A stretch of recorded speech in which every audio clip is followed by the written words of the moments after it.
Welcome to food care channel.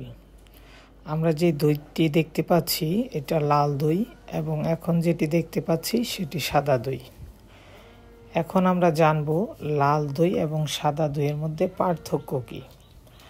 আসলে সাদা দই হচ্ছে ন্যাচারালি দুধ দিয়ে এবং চিনি দিয়ে যে স্বাভাবিক প্রক্রিয়ায় দইটি পাতা হয় অর্থাৎ প্রস্তুত করা হয় সেটি হচ্ছে সাদা দই।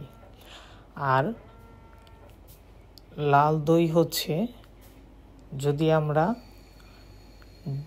দইয়ের মধ্যে যে সুগার চিনি অ্যাড করি সেই চিনিকে যদি আমরা তাপ দিয়ে মেল্ট করে সেটার মধ্যে আমরা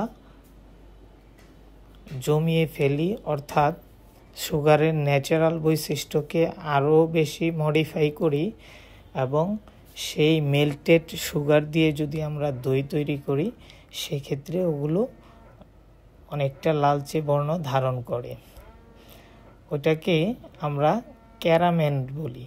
এই ক্যারামেল দিয়ে যদি দই তৈরি করা হয় তাহলে সেটি লাল দই। সবাইকে ধন্যবাদ।